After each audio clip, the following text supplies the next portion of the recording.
Hi everyone, welcome. So our first video for our online class is the brain.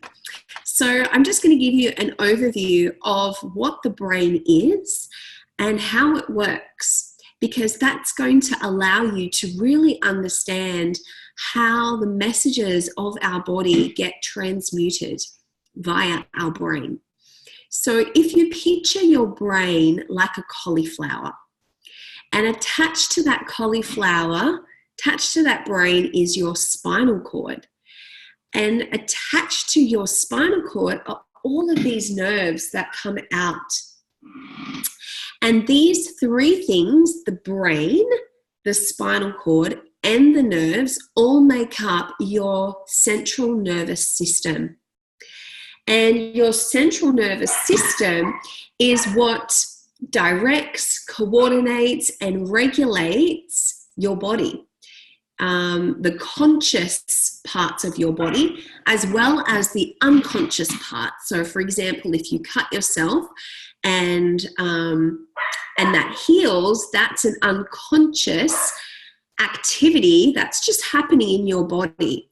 So we are absolutely phenomenal what our body can actually coordinate whilst we are consciously coordinating other things, right? So our central nervous system is made up of those three elements: the brain, the cord, and the nerves. Now, what happens is that it's actually the nerves that gather all of the information that's happening in the environment, and the nerves then pass that information into the spinal cord. And then the spinal cord talks to the brain, and the brain then receives all of these messages, all of this, amounts of information, and it then responds.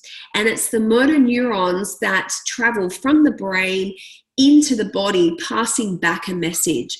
So it's this constant input-output, energy that's happening. Now we have four different parts of our brain. We have our frontal lobe. Now our frontal lobe is what gets stimulated when we feel emotion. It's the limbic part of our brain. And the limbic part of our brain is like our emotional seat, the emotional seat of our body, of our home. That limbic part of our brain, that frontal lobe, is where we start to regulate emotion. It's where we process trauma. It's where we also do our planning and our problem solving. So that is our frontal lobe. We then have our occipital lobe, which is more for that visual processing, so what we see and drawing that information in. We have our temporal lobes, and that is really for speech and auditory processing. And then we have the other part of our brain, which is our parietal lobe, and that is for movement and coordination. And it's this part of our brain that actually really interprets data. So from my experience of working with many people in a Pilates studio environment where we're working very intimately and we are influencing change in the body via movement, that was the part of the brain that I was, partnering with when I was working with my client. So I was actually working with that part of their brain. Now, I find this just so fascinating, right? So if you imagine that all of these different parts of your brain are like different files on your computer, that you want to have a different tool to actually go in and access that part of your brain. Now we are learning so much more about the brain, and there's still so much to come. What we know now is that we can change neural pathways in our brain. It means that we can change our DNA. We can change behavior. And this is where all of that personal development and mindset work really comes in. And sometimes this can be really challenging work. And I have personally had phenomenal growth in my mind through doing things that have felt doing things where I've felt vulnerable, where I've had to be courageous, where I've had to find a new brave way of thinking, a new brave way of being. And that might be just as simple as relating to my daughter in a different way than I've been programmed to relate. So maybe there was an instance where she didn't want to have a bath, and I could feel myself starting to be attached to my need for her to have a bath, for example. And I could feel her resistance coming up and my resistance starting to match that. Now, in that moment, I am presented with a choice of how I choose to be. And my choice will determine what part of my pathway I walk. Do I go on that same train line that I've always gone on? Or do I choose to take a different route?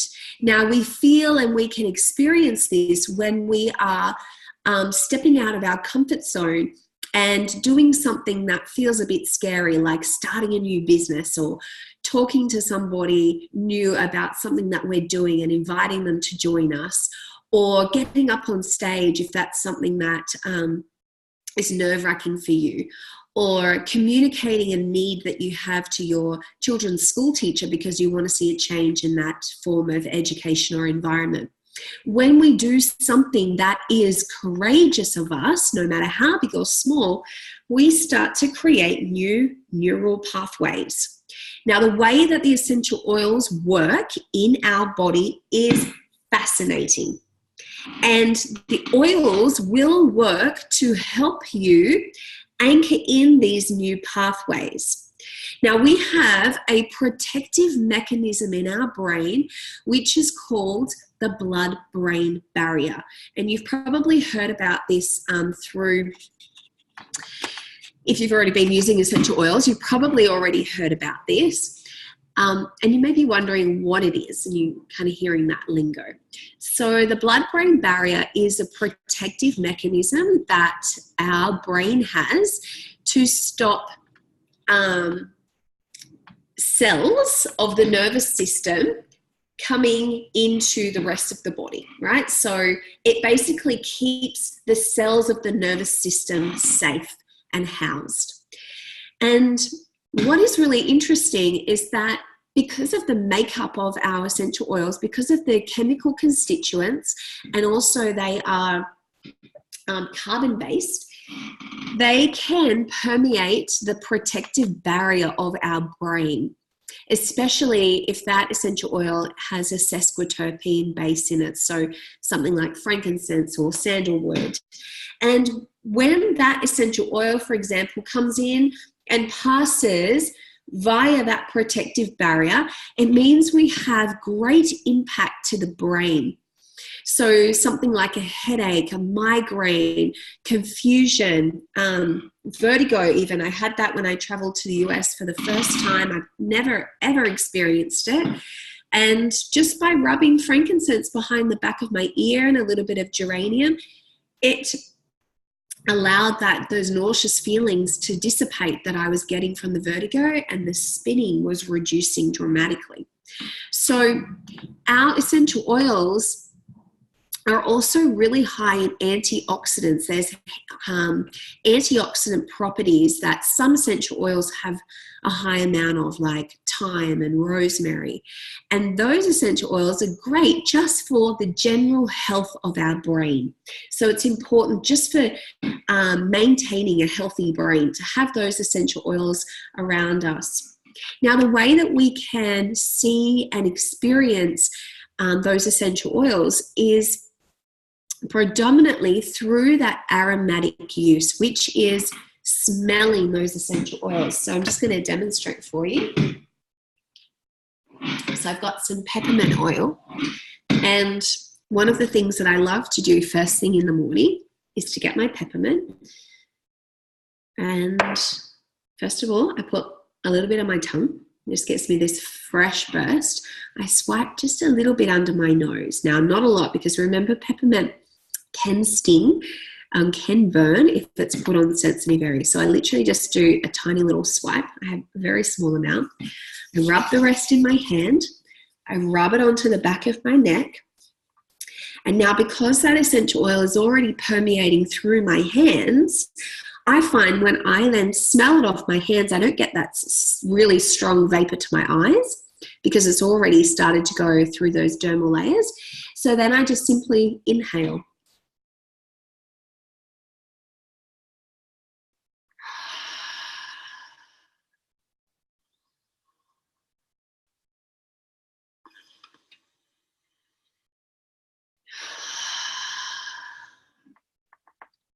There's a really big difference between smelling the oils and fully inhaling.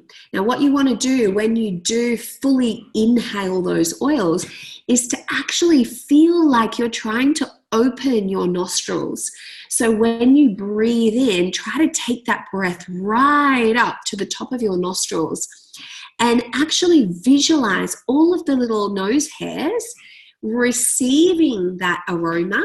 Visualize that aroma going via the nose hairs into the mucous membranes, up into the olfactory part of our brain. It passes that and straight into that frontal lobe.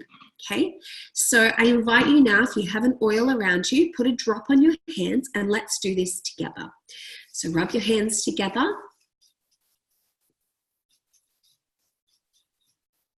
Close your eyes and bring those palms up. And if you make a little cup, it's kind of like you're holding that aroma in your hand.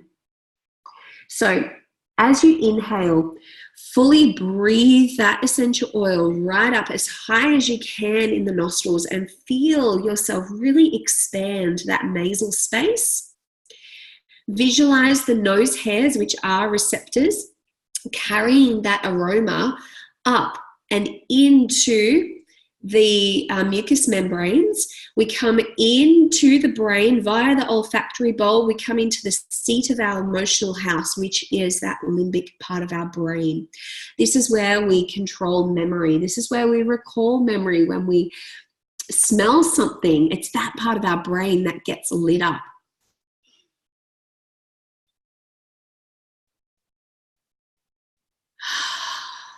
What an incredible invitation every single day you have in the morning to start your day like that. I have felt firsthand the power of starting my day like this and starting my day activating my parasympathetic nervous system, which is my rest and repair zone. Starting my day there. When we inhale these essential oils, we are initiating almost immediate effects to our physical body as well as our emotional body. And it's actually so amazing how fast these oils work. They travel faster than our brain can actually recognize that scent. So when you breathe that oil in, the properties of that oil have impacted your emotional part of your brain before your brain can actually go, okay, wow, that was peppermint oil. Peppermint is amazing for the respiration system. We're going to take that there. We're going to impact that respiration system. Before all of that happens, the emotional part of your brain has already responded. Peppermint has lit you up. It's brought on these feelings of feeling buoyant and energized and oxygenated in your energy. That has happened before anything else in your body has recognized it. I just find that amazing. The speed in which these oils work is phenomenal. And yeah, I just invite you to use that peppermint oil every single morning. Use it that way. And just see what difference that makes to the way you start your brain every morning. So that is our first video wrapped up. That's just a really quick overview on the brain. Our next video is going to take you through what does a basic foundation look like.